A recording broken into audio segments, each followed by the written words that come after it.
Political stock exchange और PSC में आपका स्वागत कर रही हूं मैं अंजना ओम कश्यप। क्योंकि अब 10 दिन बचे हैं कर्नाटक के चुनाव में। 10 मई को वहां पर वोटिंग होनी है, लेकिन उससे पहले आरक्षण से लेकर धर्म और जाति का कार्ड खेलने की जो तमाम कोशिशें हो रही हैं, उसी को आंकड़ों के नजरिए से आपके सामने रखेंगे और ये दिखाएंगे कि किसके पॉलिटिकल स्टॉक एक्सचेंज में उछाल है और कहां पर आती हुई दिख रही है गिरावट, किस वर्ग ने किसका साथ दिया है। क्योंकि जब जब कर्नाटक की बात होती है तो वहां पर लिंगायत हो, वोकालिंगा हो, दलित वोट हो, सबकी बात अलग अलग तरीके से करना जरूरी है।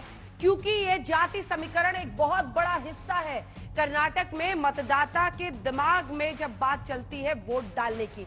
और इसी के साथ प्रधानमंत्री नरेंद्र मोदी जब इस तरफ से मोर्चा संभाले हुए हैं, दूसरी तरफ से मल्लिकार्जुन खड़गे और तमाम कांग्रेस के नेता जो कि स्थानीय भी हैं, जिसमें डीके शिव कुमार है, सिद्धरामैया साहब हैं, तो ये जंग किस तरफ बढ़ रही है। सबसे पहले स्वागत हमारे साथ मेहमान जो यहाँ पर मौजूद है, गौरव भाटिया जी, राष्ट्रीय प्रवक्ता हमारे साथ भारतीय जनता पार्टी के यहाँ पर जुड़ गए हैं स्टूडियो में।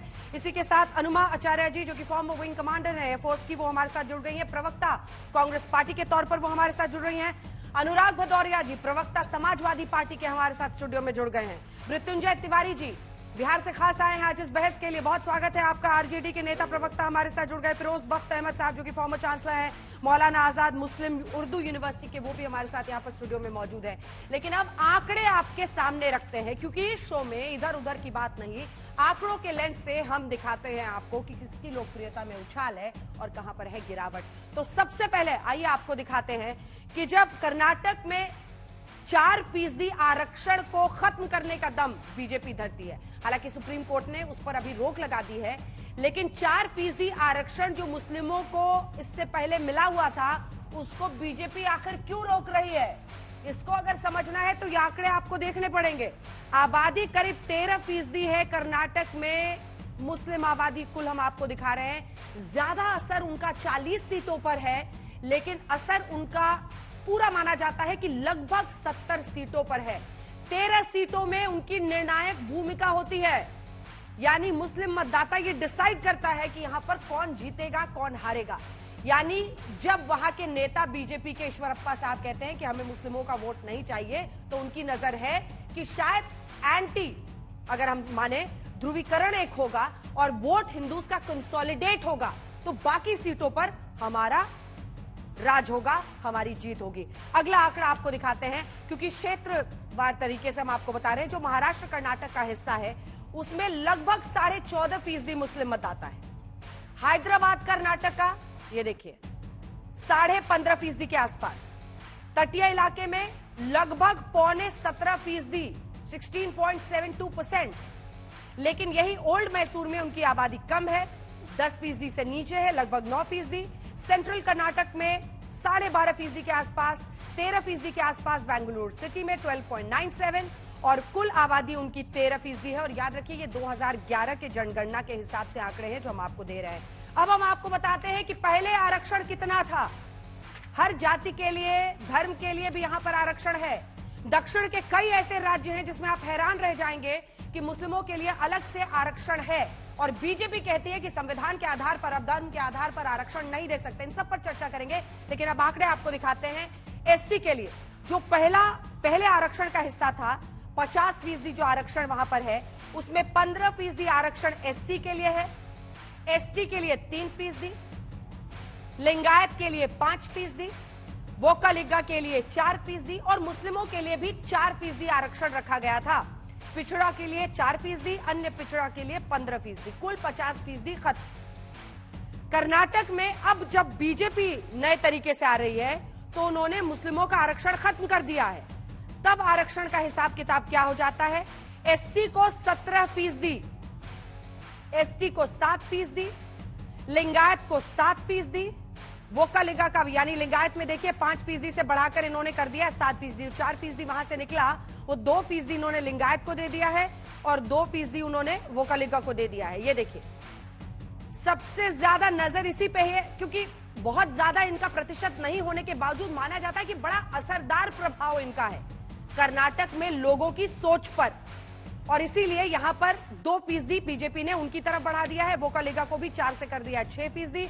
मुस्लिमों में दिखा दीजिए क्रॉस, यानी मुस्लिम आरक्षण को खत्म करने का उन्होंने फैसला ले लिया है, जिसका दम भरते हैं हालांकि आपको बता दें 9 मई तक इस पर कोर्ट से स्टे लग चुका है।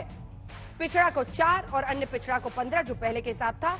तो कुल यहां पर 56% आरक्षण की गुजारिश। और यहीं पर सिद्धारमैया साहब ने ट्वीट करके कह दिया कि हम अगर सत्ता में आते हैं तो 50% से आरक्षण को 75% कर देंगे, 75%। इस पर बीजेपी वाले अपोज नहीं कर रहे हैं, लेकिन ये जरूर कह रहे हैं कि ये तो उनके ख्वाब हैं, ख्वाब देखते रहें, सत्ता में हम ही आ रहे हैं। अब जाति का जो आंकड़ा है वो जल्दी से आपको दिखा देते हैं। जाति यहां पर जनसंख्या के हिसाब से लिंगायत 14% यहां पर हैं। 75 से 76 सीटों पर इनका प्रभाव माना जाता है। सबसे ज्यादा असरदार यही जाति यहां पर मानी जाती है। वोकलिगा 11% है, 54 सीटों पर इनका असर माना जाता है। कुर्बा 7। और अगर आप ये 76 और 54 को जोड़ लीजिए तो देखिए स्पष्ट बहुमत मिल जाता है। यानी लिंगायत और वोकलिगा माना जाता है कि जिस तरफ इनका झुकाव हो गया उनकी सरकार बन सकती है। एक उत्तर में ज्यादा है, एक दक्षिण में ज्यादा है। और ये देख लीजिए, उसके बाद से हम आपको दिखा रहे हैं कुर्बा 7%, मुस्लिम 13%, ओबीसी 12%, एससी 7%, एसटी 7% और अगड़ी जातियां 3%। तो कुल मिलाकर लिंगायत, वोकलिगा और कुर्बा, ये जो 3 आप ऊपर देख रहे हैं, ये जिसकी तरफ जाते हैं उनकी सरकार बन जाती है कर्नाटक में, ये माना जाता है। क्योंकि ये सबसे बड़े डिसाइसिव फैक्टर, इनका प्रभाव सबसे ज्यादा सीटों पर 76 + 54 + 3 अगर आप जोड़ लें तो 76 और 57 मिलाकर लगभग ये तय कर देते हैं कि सरकार किसकी बनेगी। लेकिन मुस्लिम आरक्षण का मतलब क्या है दक्षिण भारत में, उसको समझिए। और उसको समझने के लिए आपको ये आंकड़े देखने होंगे। और शायद इसीलिए बीजेपी की नजर सबसे ज्यादा इसी पर है कि हम आए तो मुस्लिम आरक्षण को हम खत्म कर देंगे। क्योंकि चाहे वो कर्नाटक हो, केरल हो, तमिलनाडु हो, आंध्र प्रदेश हो, तेलंगाना हो, इन राज्यों में सबसे ज्यादा केरल में 12% आरक्षण है मुस्लिमों के लिए। कर्नाटक में 4%, केरल में 12%, तमिलनाडु में 3.5%, आंध्र प्रदेश में 4%, तेलंगाना में 4% आरक्षण है मुस्लिम मतदाता के लिए। तो आइए कुछ और आंकड़े हैं वो हम आपको लगातार दिखाते रहेंगे कि दक्षिण दाव जो बीजेपी का रहा है उसमें अभी तक कितनी सीटें वो जीती है अलग अलग राज्यों में। ये भी दिलचस्प है, कर्नाटक में कांग्रेस या बीजेपी के लिए वो राज्य में अलग चयन करते हैं, लेकिन पिछली बार 28 सीटें भारतीय जनता पार्टी ने कर्नाटक में जीती थी चुनाव में। दक्षिण में लोकसभा के नतीजे क्या है उसको आप समझिए।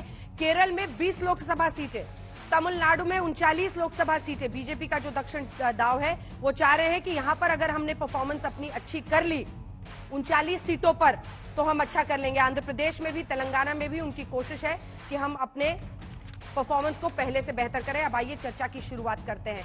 अगर गौरव भाटिया जी, वहां पर अमित शाह जी, देश के गृह मंत्री, बार बार पीठ थपथपाते हैं कि हमने मुस्लिम आरक्षण खत्म कर दिया, हालांकि कोर्ट ने अभी रोक लगा दी है। क्या संदेश देने की कोशिश कर रहे हैं आप? क्या संदेश है आपका? अंजना जी, सबसे पहले तो मैं ये कहूंगा कि संविधान में आस्था हर नागरिक की है, भारतीय जनता पार्टी की है। लेकिन जो पार्टियां तुष्टीकरण की राजनीति करती हैं ना, 3 दशक पहले जो इन्होंने किया वो गैर संवैधानिक है। आपने दूसरी बात जो कही तथ्यात्मक रूप पे, क्योंकि मैं सर्वोच्च न्यायालय में उस सुनवाई में था, मैं आपको बता दूं, सर्वोच्च न्यायालय ने आदेश दे के रोक नहीं लगाई। सोलिसिटर जनरल ने एक बयान दिया और बयान ये दिया कि जब तक अगली डेट है तब तक इसे लागू नहीं किया जाएगा। दोनों में बहुत फर्क होता है और ये आदेश हुआ। अब मैं आपको एक बड़ी बात बताता हूं। देखिए, मैं संविधान लेके आया हूं क्योंकि मेरी ये जिम्मेदारी है कि आज तक के मंच पे आऊं, पॉलिटिकल स्टॉक एक्सचेंज में आऊं, तो कम से कम ये प्रश्न पूछे जाएं जो जनता पूछ रही है। अनुच्छेद 15 कहता है कि लिंग के, स्थान के, धर्म और जात के आधार पर कोई भेदभाव नहीं होगा। और अनुच्छेद 16 भी ये कहता है कि जब पब्लिक एम्प्लॉयमेंट की बात आएगी तो भी धर्म के आधार पर आप भेदभाव नहीं करेंगे। मैं ये पूछना चाहता हूं कांग्रेस की प्रवक्ता से, हमें पता है किस तरह से धर्म के आधार पर तुष्टीकरण की राजनीति करते हैं, लेकिन संविधान की शपथ तो ये लेते हैं ना, संविधान के तहत चलेंगे। अगर अनुच्छेद 15 और 16 का ये उल्लंघन है और आरक्षण बना था जो पिछड़ी जाति हैं उनके लिए, तो क्या ये नहीं माना जाए? इनको दर्द है कि जो समुदाय है वहां पे, लिंगायत, वोकलिगा, जो एससी एसटी है, जिनका आरक्षण बड़ा है, उनका बढ़ा हुआ आरक्षण घटा के ये केवल तुष्टीकरण की राजनीति करना चाहते हैं। ये अब स्पष्ट हो गया। जवाब दीजिए इसका। अंजना जी, मुझे तो लगता है कि कहीं ना कहीं अमित शाह जी में और मोदी जी में विरोधाभास बहुत ज्यादा है, क्योंकि हमने पिछले 5 साल पहले तो कभी सुना नहीं था कि पसमंदा मुसलमान है। पसमंदा का अर्थ है जो बेचारगी वाले, लाचार या दबे हुए जो मुसलमान है वो पसमंदा कहलाते हैं। और प्रधानमंत्री मोदी जी उनकी हालतें ठीक कराना चाहते हैं, और इधर यहाँ अमित शाह जी कहते हैं कि हम मुस्लिम आरक्षण नहीं देंगे।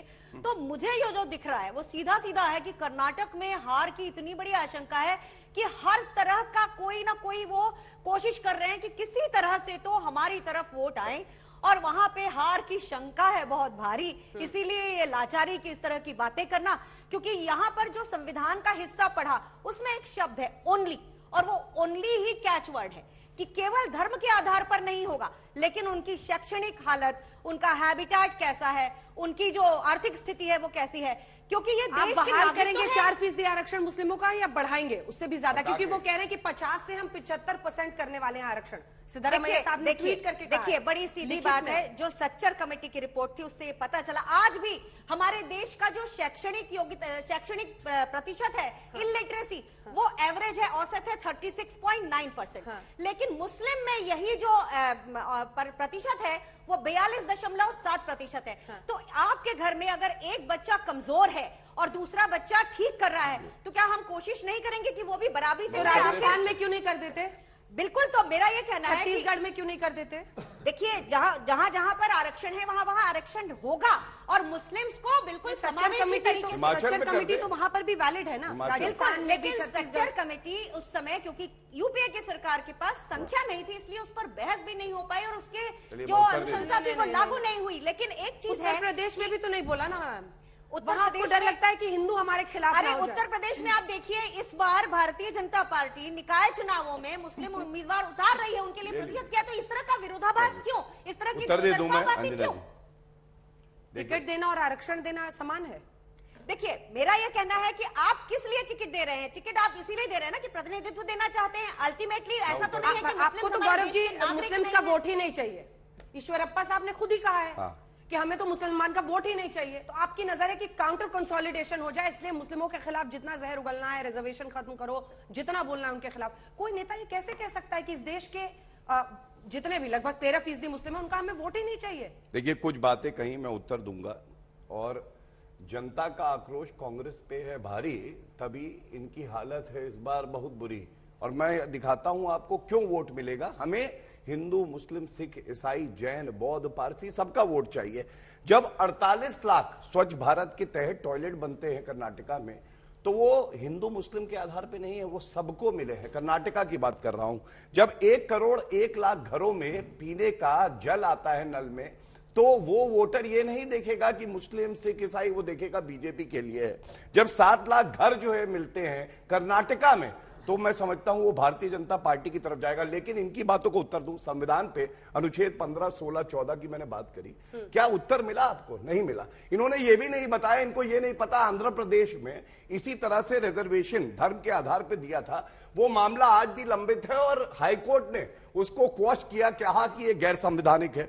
दूसरी बात, सचर कमेटी रिपोर्ट इनको याद दिलाना चाहिए अंजना जी, 2006 में बनी, 2014 में रिपोर्ट आई, 13 में। आपने 7 साल उसको डस्टबिन में डाला हुआ था, लागू क्यों नहीं किया जब आपकी सरकार थी? कह रही है चर्चा भी नहीं हुई। बताइए, ये इनकी प्रतिबद्धता है। उसके बाद मैं इनसे एक सवाल पूछता हूं, तीनों से पूछ लीजिएगा, अच्छा सवाल है।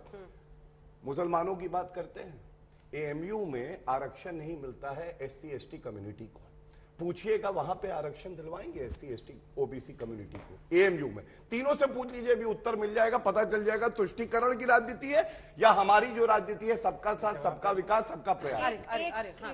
जल्दी से छोटा सा मैं कहना चाहती हूँ कि जिस केस की ये बात कर रहे हैं 2005 के केस की, उसमें साइंटिफिक तथ्य नहीं रखे गए थे। इस पर धर्म के आधार पर पेंडिंग है, वो नहीं था। सुप्रीम कोर्ट में पेंडिंग है मैडम, आपको पता ही नहीं है। रिपोर्ट बिल्कुल मालूम है मुझे, बी अर्चना रेड्डी वाला केस है। आप ये मत समझे कि दूसरे लोग कुछ नहीं जानते, पर मैं आपको बताना चाहती हूँ कि उसका केवल धार्मिक आधार पर नहीं, वो साइंटिफिक तथ्य मैंने पढ़ लिया। आपको मालूम है, उसमें ओनली शब्द के ऊपर ही मैंने। अनुराग जी पढ़िएगा। हाँ, मैं जवाब दे रहा हूँ। कोई नहीं, संविधान से मतलब घूमने की जरूरत नहीं है, पढ़ेंगे नहीं घूमने की जरूरत नहीं है, मैं पूरा जवाब दे रहा हूँ। किताब बोले के आते हैं जिनको कुछ पता नहीं होता है। आप सुन लीजिए, उन्होंने बोला, अभी सुनिए, अभी सुन लीजिए। अरे हम अभी पूछेंगे, चिंता मत करो, सारे सेक्शन पूछेंगे, आपको जवाब भी देना पड़ेगा। और मैं सुप्रीम कोर्ट में लॉयर भी नहीं हूँ, फिर भी पूछूंगा, फिर जवाब। आप बताएंगे नहीं, मैं बता बता रहा हूं, सुनिए। आपने कहा कि एएमयू में रिजर्वेशन देंगे। मैं आपसे पूछना चाहता हूं, सेंट्रल यूनिवर्सिटी है, आपकी सरकार बने हुए कितने साल हो गए? 10 साल करीब सरकार बने हो गए। सुनिए एक मिनट, अभी हल्ला ना मचाइए। सेंट्रल यूनिवर्सिटी है, 10 साल सरकार बने हो गए। आपने क्या प्रस्ताव रखा? आपने प्रस्ताव दिया आपकी पार्टी में, आपको जानकारी नहीं है। अच्छा, मेरी पार्टी के अगर इतना सुनते हो तो हम तो क्यों नहीं सुनेंगे? जो देश के दुश्मन होंगे, गलत बयान करेंगे, उनको तो सबसे पहले सुनेंगे। पार्टी की सुनते हो तो ये भी सुन लो ना। मैं तो कहता हूं कि उत्तर प्रदेश के अंदर में आपने बोला था कि हम आएंगे, 2 करोड़ रोजगार देंगे, दे दो आप पूरे देश के अंदर में। मैं तो कह रहा हूं, मेरी बात अच्छा, कर्नाटका में सुन सीटें लीजिए मेरी कितनी बात। पूरे देश की बात करो, आप कर्नाटका भाग गए। कर्नाटका मेरी बात सुनोगे तो मैं कह रहा हूं युवाओं को रोजगार दे दो। मैं कह रहा हूं, मैं तो कह रहा हूं, रिजर्वेशन पे बोल लीजिए पहले। मैं बोल रहा हूं वही जिन्होंने सवाल पूछा तो मैं बता दूं। रिजर्वेशन में आपने इनसे पूछा तो मैं तो यही कहूंगा कि हिंदुस्तान के अंदर में, क्योंकि हमने इसीलिए जाति जनगणना की भी बात की थी कि हमें यह पता चलना चाहिए कौन लोग हैं जो समाज के अंदर में पिछड़े हुए हैं, कौन लोग हैं जिनको समाज में आगे लाने की जरूरत है। ये तभी हो पाएगा जब आप जाति जनगणना करवाएंगे। समाज के अंदर में कौन पिछड़े कैसे पता चलेगा? क्यों नहीं पता चलेगा? ये पता चलेगा ना कितने हैं। हाँ, कितने तो पता चलेगा ना कि पिछड़े कितने हैं, उनकी संख्या कितनी है, कितनी संख्या है, तो आपको पता चलेगा ना। उसके हिसाब से आप उनकी मदद करने की कोशिश करेंगे। एक बात। दूसरी बात इन्होंने बोला, इनके पास 3 पॉइंट होते हैं। हमने टॉयलेट बनाए, हमने पानी पिला दिया सबको, हमने पीएम आवास बना दिए। मैं पूछना चाहता हूं, टॉयलेट जो आपने बनाया उसमें दीवार बनाई है कि नहीं बनाई है? अगर जहां दीवार है वहां पानी आता है कि नहीं आता है? आपने उज्ज्वला योजना की बात की थी। उज्ज्वला योजना आजकल क्या हो गया, 1200 रुपए का सिलेंडर मिल रहा है, लोग अपने घर में उसको भरा नहीं पा रहे हैं। आप तो फ्री में दे रहे थे, 500 रुपए और 400 रुपए की सब्सिडी में देना चाहते थे। फिर आप होली दिवाली में आ गए कि अब होली दिवाली में देंगे। अरे भैया, आपको देना था उज्ज्वला योजना तो आप पूरे साल दीजिए ना। ये क्या कि होली में देंगे, दिवाली में देंगे? तो आप क्या करना चाहते? आप जब कहते हो तो आप कह दिया करो, जो हम कह रहे हैं वो सिर्फ कुछ दिन तक मान्य होगा, 6 महीने के बाद ये मान्य नहीं होगा। ऐसा बोला करो। गौरव जी, छोटा सा जो देखिए, ऐसा है अंजना जी, प्रमाण कहेंगी मैं दिखा दूंगा। ये तो वो लोग हैं जो मैनिफेस्टो में कहे थे सच्चर कमेटी की जो सिफारिशें लागू करेंगे, और 4 बार इनकी सरकार रही, इन्होंने लागू नहीं किया। पहला। दूसरा, इन्होंने कहा अगर मुसलमान अपराधी होगा और आतंकवाद के केस में अंदर होगा, मुकदमे वापस ले लेंगे। इलाहाबाद हाईकोर्ट ने कहा है झन्नाटे कहा अभी बताइए, इसी शो में दिखाऊंगा। जनता सुन रही है, आप अभी दिखाइए। समाजवादी पार्टी अतीत इतना खराब है, देखिए कहा है, बताइए, दिखाइए। जनता देखना, अब सुनिए, जनता देखना चाहती है। ये जो भारतीय जनता पार्टी का बीच में झूठ है, अरे मैं याद दिला दूं ना, अगर झूठ है तो मैंने बोल के बस जाइए ना, फिर पूरा करने। देखिए, तीसरी बात मैं बताऊं कि कर्नाटका में 1 सीट इनकी नहीं आती है, नोटा से कम वोट पाते हैं, तब भी हालत देखिए कैसे कूद रहे हैं जैसे कर्नाटका में यही प्लेयर है। अरे भैया, पहले अपना वजूद बढ़ाओ। हिंदुस्तानी है। फिर मुजफ्फरनगर दंगे में सुप्रीम कोर्ट का जजमेंट मोहम्मद रून का कहता है कि मुसलमान जो परिवार हैं जो अलग हो गए हैं उनको 5 लाख देंगे, हिंदू को नहीं। मुसलमान को देंगे 5 लाख, हिंदू को नहीं, जो प्रताड़ित है दंगे में। पहला दंगा नहीं रोक पाए, उसके बाद रुपया मुसलमानों को देंगे। सुप्रीम कोर्ट ने ऐसा थप्पड़ मारा, सूजन अभी भी है इनके गाल पे और खड़े हैं उसके बाद भी। अरे मैं केवल एक बात कहूंगा, संविधान पढ़िए। केवल धार्मिक ग्रंथ पढ़ने से, कुरान पढ़ने से काम नहीं चलेगा। और इसीलिए जब कर्नाटका में हो नहीं, इधर उधर क्यों जवाब दे रहे हो? हालत क्या हुई? अभी 1 साल पहले उत्तर प्रदेश का चुनाव हुआ, अंजना जी आप बताइए, वो ज्ञान दे रही थी। 399 सीटें लड़ी इनकी पार्टी, 387 में जमानत जब्त हो गई, 2 सीटें आई। उनका क्या हाल हुआ? 300 सीटें आएंगी कह रहे थे, 100 सीटों पे निपट गए। जवाब दे दो। इन्होंने बोला कि भाई कर्नाटका में हो नहीं, क्यों चल रहे? हम सब हिंदुस्तानी हैं। अगर आप हिंदुस्तान में नहीं रहते हैं, अपने आप को हिंदुस्तानी नहीं मानते, कर्नाटका भी मिले उतना ही इंपॉर्टेंट है जितना उत्तर प्रदेश है, जितना दिल्ली है या महाराष्ट्र है। हमें चिंता रहती है, सुनिए मेरी बात, हमें चिंता रहती है। जहां तक आपने बात की अभी उत्तर प्रदेश के अंदर में अगर किसी ने विकास का काम किया, एक्सप्रेस वे हमने ये देख के बनाया था कि उसमें हिंदू चलेगा, मुस्लिम चलेगा, सिख चलेगा, ईसाई चलेगा। ये हमने लैपटॉप ये बांट के दिया था, धर्म देख के दिया था। ये हमने 100 डायल जो पुलिस सिस्टम बनाया, ये बनाया कि इसमें हिंदू डायल करेगा, मुस्लिम डायल करेगा या कोई दलित डायल करेगा, सभी डायल करेंगे। हमने कब्रिस्तान भी बनाया, शमशान घाट भी बनाए। हम वो लोग हैं जो सब चीज बनाने वाले लोग, आपकी तरह नहीं सिर्फ धर्म की राजनीति करके, नफरत की बात करके वोट बटोरना चाहते हैं। हम विकास की राजनीति करने वाले लोग हैं। तिवारी जी, विकास की राजनीति सब कहते हैं स्टूडियो में आके, लेकिन जब पीछे जाकर बात करनी होती है तो कोई जाति का कार्ड खेलता है, कोई धर्म का कार्ड खेलता है। ये क्यों? देखिए, जाति का और धर्म का कार्ड का सवाल नहीं अंजना जी। सवाल सबसे बड़ा ये है, अभी हमारे भारतीय जनता पार्टी के भाई कह रहे थे, गौरव भाटिया जी, अब तो हमको लगता है कि ये किस मुंह से इस तरह की बात करते हैं। एक ही कैसेट को हर जगह बजाते हैं कि बीजेपी का मतलब ही हो गया है बेईमान जनता पार्टी। ये इंसान बनकर बात नहीं करते, ये हिंदू और मुसलमान, हर एजेंडे में हिंदू और मुसलमान। अब बताइए कि जो भारतीय जनता पार्टी केंद्र में सरकार में कितने मुस्लिम है कैबिनेट मंत्री? एक भी मुख्तार अब्बास नकवी साहब थे, उनको भी निकाल दिया। उत्तर प्रदेश जैसे बड़े राज्यों में एक भी एमएलए के टिकट नहीं दिए। और ये बात क्या कर रहे हैं? ये किसी के नहीं है, न हिंदू के हैं। आनंद मोहन के हैं। हम तो आनंद ही आनंद है बिहार में, परम आनंद बिहार है में परम आनंद है। इसलिए कि नौजवानों के चेहरे पर खुशी है, रोजगार मिल रहा है। हत्या के दोषी को रिलीज कीजिए और कहिए कि युवा बहुत खुश है। देखिए रिलीज तो वहाँ नियम कानून कायदा चलता है बिहार में। नीतीश तेजस्वी की सरकार है, यही तो ये कानून भी का गिना राज रहे है। थे जब बिल्किस बानो को इन्होंने छोड़ा था, यही समझा रहे थे हमने बिल्किस बानो के मामले से आप आनंद मोहन जी के मामले को मत। माननीय सर्वोच्च न्यायालय ने क्यों जी कृष्णैया की बीवी और बेटी से नजर मिलाने की हिम्मत है आप में? हमने कहा, क्या बात हमने कहा कि हमें उन परिवारों से सहानुभूति है, लेकिन आप आनंद मोहन जी के परिवार ने भी झेला है, 15.5 वर्षों तक सजा काटी है। और आप कानून में बदलाव की जो बात कर रहे हैं, माननीय सर्वोच्च न्यायालय ने आम और खास का फर्क मिटाने के लिए निर्देश दिए हैं। उसी जाति कार्ड का एक्सटेंशन है आनंद मोहन। 6 से 8% राजपूत वोट है। कितनी सीटों पर उनका दबदबा है हम सबको पता है। मोहन जी कोई हम भी उसी बिहार से आते हैं। गोली मत यहाँ पर खिलाइए लोगों को, सबको समझ में आता है क्यों छोड़ा है, क्यों छोड़ा है। उन्होंने और इन्होंने बिल्किस बानो को क्यों छोड़ा, सबको समझ में आया था गुजरात। ये तो पूरी सजा की है ना अंजना जी, उन्होंने 15.5 वर्षों तक जेल के सलाखों के पीछे काटा है। कितनी संवेदना है आप। भाई हम तो कर, सुप्रीम कोर्ट ने दोषी दिया ना, हमें उनके प्रति सुप्रीम कोर्ट ने दोषी कहा, उन्होंने सजा काटी है, कानून का पालन किया है, जेल में रहते हुए सभ्य नागरिक का आचरण किया। अंजना जी इसमें एक चीज क्यों नहीं ऐड करते आप? मैं बता रहा हूँ, ये गरीब आम आदमी की अगर हत्या होती है और उसमें अपराधी जेल जाता है तो उसको आजीवन कारावास 14 साल तक। अगर किसी ब्यूरोक्रेट का या कोई भी अंजना जी ये बहस क्या सिर्फ सियासतदानों में ही इसके मतलब खास और आम में अंतर क्यों होगा? मैं ये बराबर होना चाहिए ना। मेरी जान भी उतनी प्यारी है जितना अंजना जी की, जितना आपकी है और जितनी किसी गरीब की है। ये क्या हुआ, उसके लिए 14 साल काटना पड़ेगा, उसके लिए 20 साल काटना पड़ेगा। जाएंगे, लेकिन जाति के कार्ड की वजह से मैंने ये मुद्दा जोड़ा। 10 सेकंड आम और खास में फर्क नहीं। हमारा स्पष्ट मानना है, ये देश अपने नियम कानून संविधान से चलेगा, न बीजेपी आरएसएस के नियम कानून संविधान से। हिंदू और मुसलमान नहीं, इंसान बनेगा और इंसान के लिए काम करेगा। ठीक है, बहुत अच्छे, बहुत आपकी बात हो गई।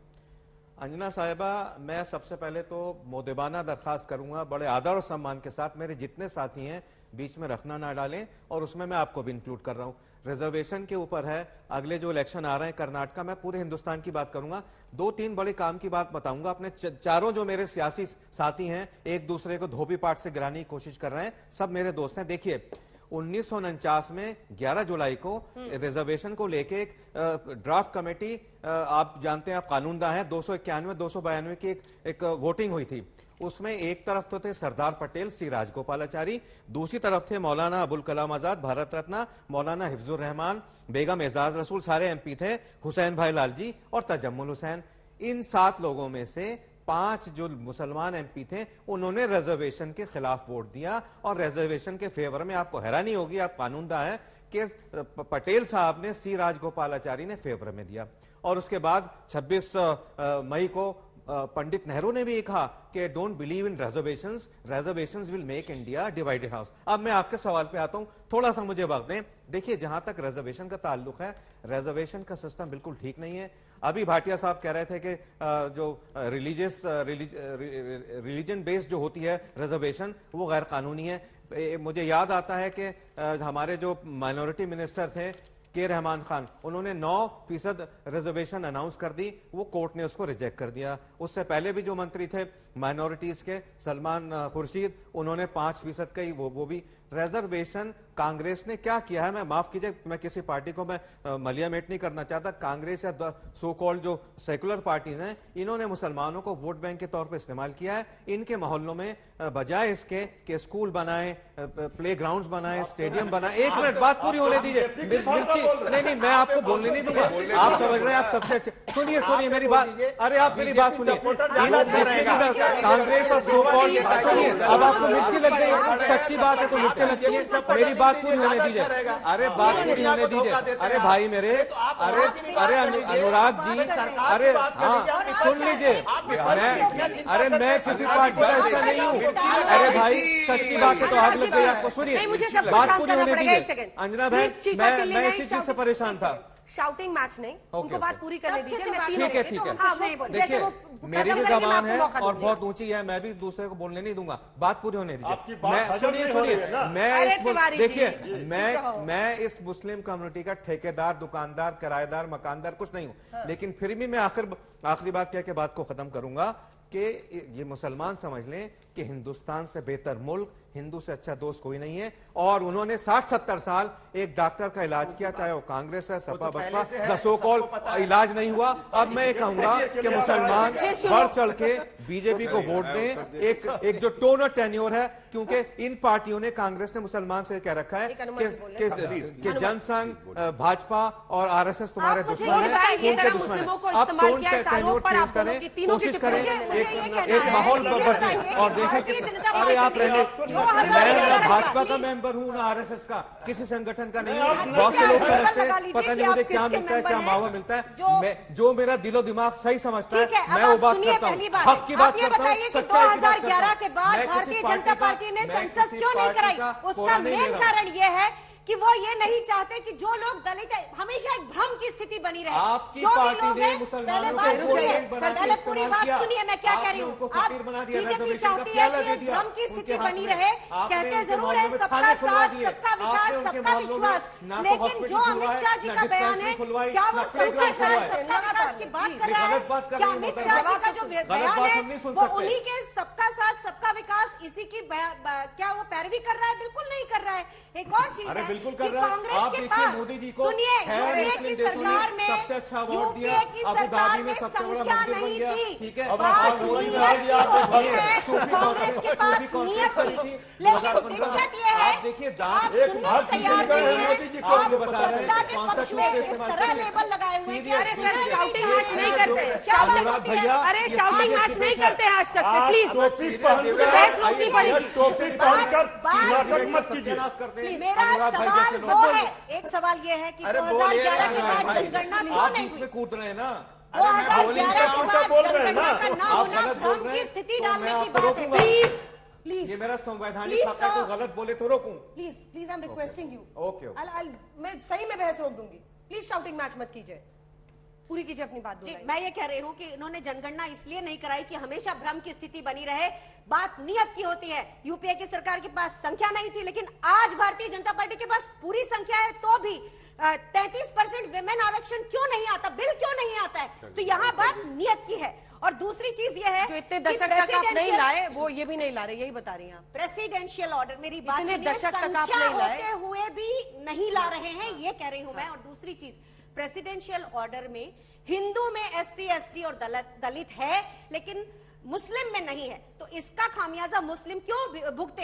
एक और चीज है, जो स्पेशल चाइल्ड होते हैं उसके लिए आजकल स्कूल बनते हैं, तो जहां पर जैसे मैं बता रही हूं कि 42.7% इलिटरेट है, क्या हम नहीं चाहते कि वो हमारे देश के विकास में चाइल्ड आपको मुस्लिम में ही दिखाई देते हैं? मैं ये कह रही हूँ 42.7% का आंकड़ा आपके सामने ला रही हूँ, आंकड़े की बात कर रही हूँ। डोंट स्पीक इन और एक और चीज है, please stop speaking in between sir, I am requesting you please. बड़ी मजेदार बात है भाई, आपको देश के विकास की राजनीति की बात होती है। भारतीय जनता पार्टी जहां चुनाव लड़ने जाती है, नफरत को अपने साथ लेके जाती है, सर पे बैठा के ले जाती है, वहीं पे जाके पटक देती है। जवाब दीजिए। हम समाजवादी लोग, विकास की राजनीति करने वाले लोग, कभी आपने सुना ऐसा हमारे मुंह से कि हम इसकी बात करते हैं, उसकी बात करते हैं? हम जब भी बात करते हैं तो बोलते हैं हमारा समाज कैसे आगे बढ़े, कैसे हर व्यक्ति यहाँ अपने पैरों पे खड़ा हो, कैसे महिला सुरक्षा हो, कैसे यहाँ पे लोग अपनी बात को, अपने परिवार का पालन पोषण कर सके और सर उठा के जी सके।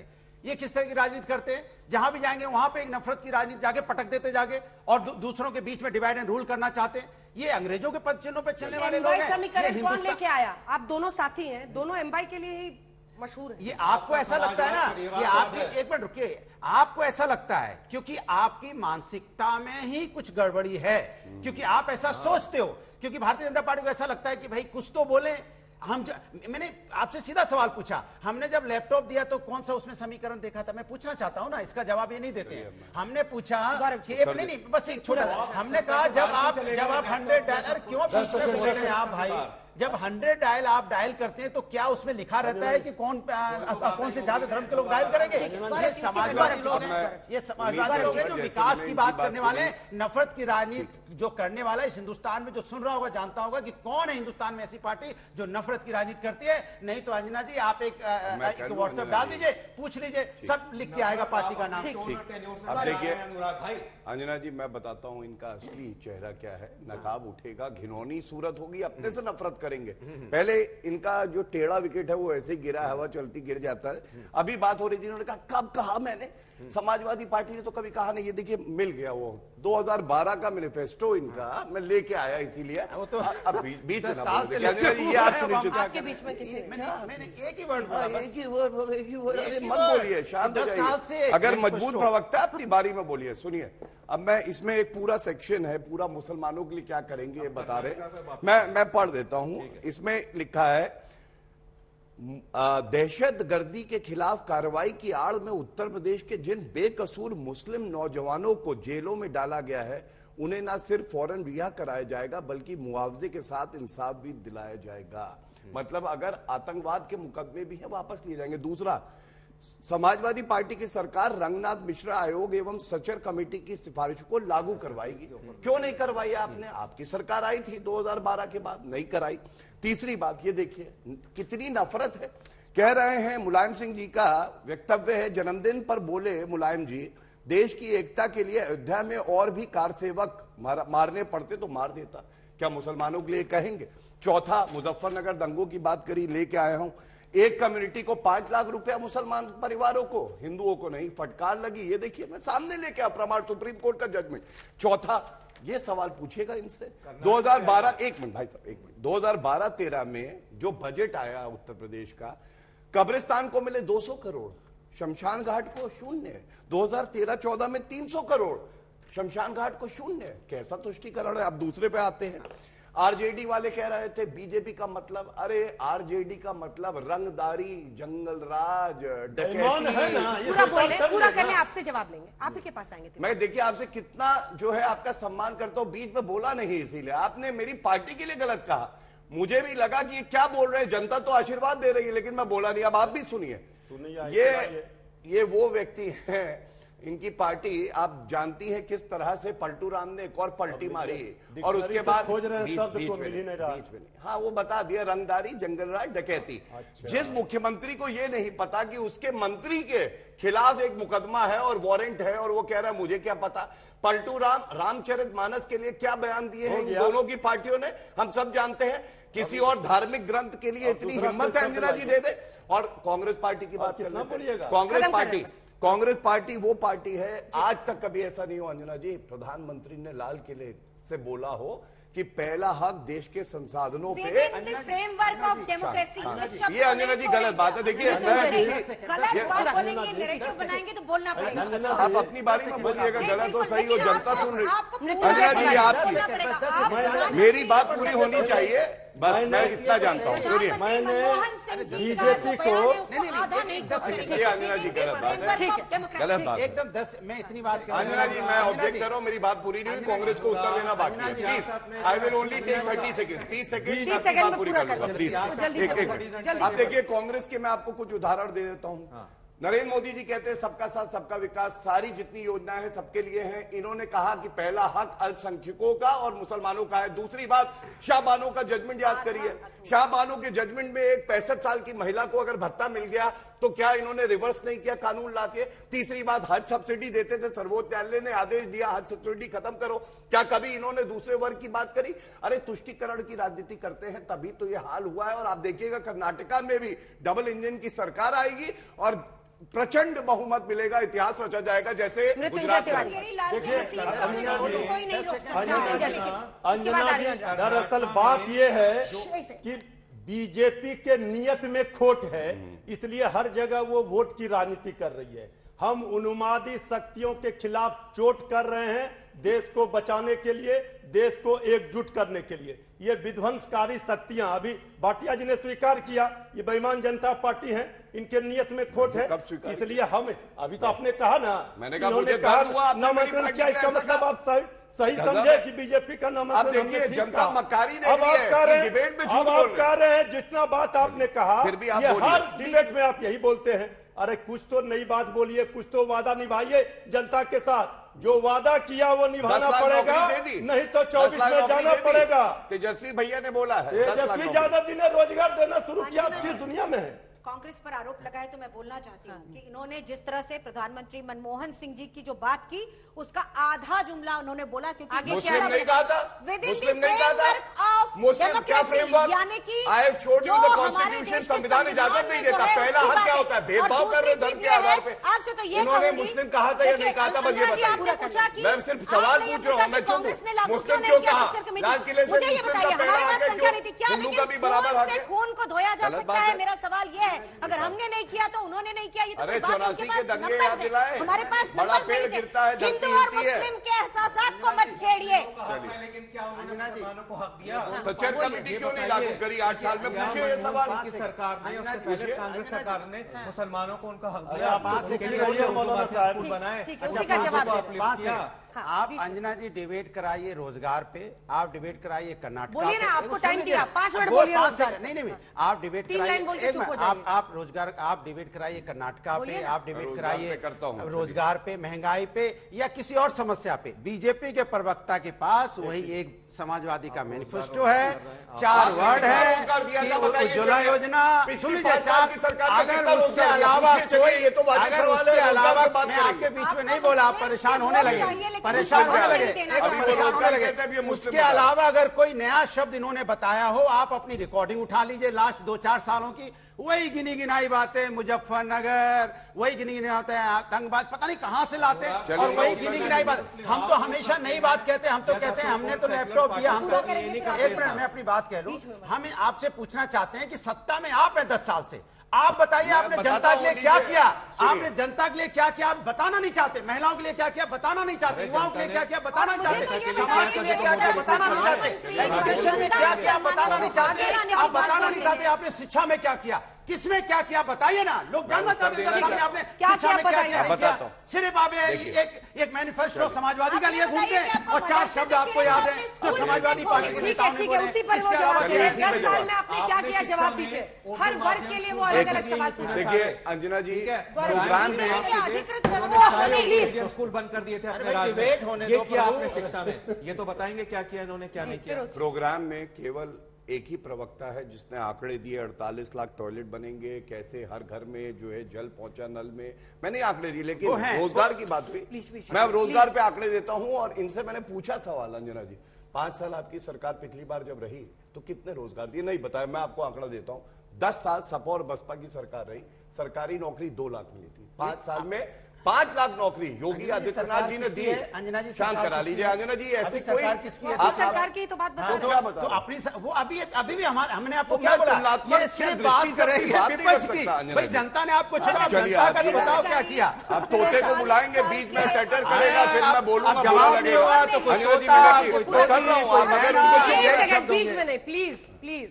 देखिए 2 लाख नौकरी 10 साल में सपा बसपा ने सरकारी दी, 5 लाख योगी आदित्यनाथ जी ने। देखा आपने, देखा वो करने नहीं देंगे, वो चाहते हैं आंकड़ों पे हो। सबको कंक्लूडिंग में भाग दूंगी, बस पूरा करने दीजिए प्लीज। 5 लाख नौकरी सरकारी 5 साल में दी थी, तभी तो जनता ने पूर्ण बहुमत की सरकार को जिताया। दूसरी बात, अभी क्या 2,80,000 नौकरी के नियुक्ति पत्र प्रधानमंत्री जी ने नहीं दिए, सवाल में बाकी मंत्रियों ने नहीं दिए। एक मिनट, तीसरी बात, मुद्रा योजना में करीब 38 करोड़ लोगों को स्वरोजगार के अवसर क्या हमारी सरकार ने नहीं दिए। ईपीएफ डेटा 2021 का 1 करोड़ 20 लाख 1 साल में नौकरी पैदा हुई कि नहीं, ये ईपीएफ डेटा है। अब मैंने आपको 4 जो है आंकड़े दिए, आप एक उनसे पूछिए कितने दिए। बेरोजगारी दर सबसे ज्यादा राजस्थान में। बोले फिर तीनों एक सवाल मैं पूछना चाहता हूँ हमारे दोस्त, हाँ सुनिए, मैं पूछना चाहता हूँ, इलेक्शन आने से पहले तेरे मेरे मुसलमान शुरू हो जाते हैं, कोई बात नहीं, अच्छी बात है, मुसलमान वोटर है, मोदी जी भी मुस्लिम्स को अप्रोच कर रहे हैं कि भाई जो सूफी लोग हैं या पढ़े लिखे पसमानदा हैं, बहुत अच्छी बात है, सबको करना चाहिए।